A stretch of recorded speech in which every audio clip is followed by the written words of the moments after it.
C'est pour... non, vous pouvez... Non, mais c'est très bien. Non, c'est pour Jean-Claude Fafa. Je lui dis, voilà, tes cahiers que tu as amenés à Paris. Tu tapais sur une machine le soir. Ce pas des machines d'aujourd'hui. Hein. Il fallait avoir de la force. Et ensuite, il ne fallait pas faire de faute. Et puis voilà, sinon c'était... Voilà. Et il les a lus comme ça, il me disait... parce qu'il y a un cahier qui a été refait. Le 6 bis, parce qu'il y a un cahier qui avait été mangé par les souris. Ah, ok.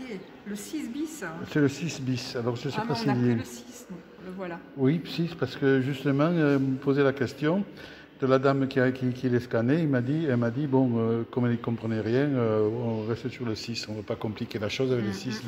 Mais vous avez un 6 bis bleu qui a été écrit 40 ans plus tard. D'accord.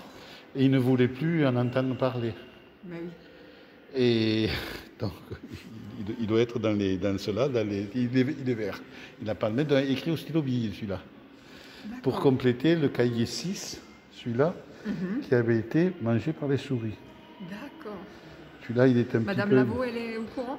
Ah ben, bon, je ne sais pas. Vous voyez, il est tout abîmé. Oui, je vois.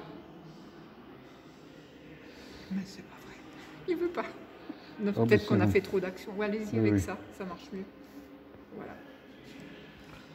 Et donc c'est la suite. Hein. C'est la suite du 6, entre le 6 et le 6, il y a le 6 bis. D'accord. Elle a le cahier, moi j'ai les scans. Et il est vert, couverture verte. Ouais. Comme celui-là? Eh bien c'est celui-là. C'est ça. Bah oui, il a écrit 6B. C'est celui-là. Et donc celui-là, il a été... Il a été écrit à 40 ans après. D'accord. Parce qu'on a retrouvé les cahiers mangés par les souris, parce qu'ils se trouvaient au grenier. Forcément, ouais. Donc, mais il a eu énormément de mal à écrire. Parce que, donc même 40 ans après, il s'en souvenait quand même un petit peu.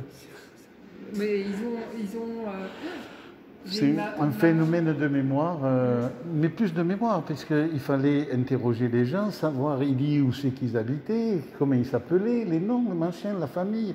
Donc il y avait quand même un travail journalistique qui était fait naturellement. Mais... Il enregistrait ça naturellement. Ils avaient une faculté de Oui, mais c'est quand même exceptionnel. Hein. Oui.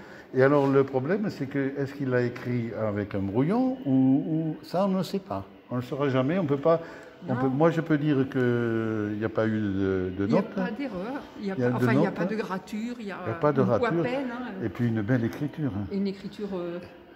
Oui, et vous savez où ça a été écrit? C'est la ferme qui se trouve en face de la mairie de Saint-Ulrich. D'accord. Donc ça a été écrit sur une table de salle à manger, même pas, il n'y avait rien. Ma question personnelle, c'est bien là où il y a le chêne. Il y a la maison donc, de l'ancien maire et c'est la maison en face, c'est ça? Non, pas là où il y a eu le chêne. C'est la nouvelle mairie de Saint-Ulrich, vous voyez où elle est? D'accord. Quand on prend la rue qui va au cimetière. Oui.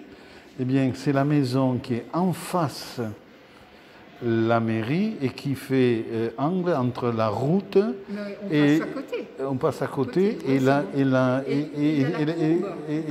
pour aller au cimetière. Voilà. Donc elle fait juste l'angle, c'est là. Eliane, quand elle était petite, elle rangeait le foin avec Dominique dans cette maison. Voilà. Ouais.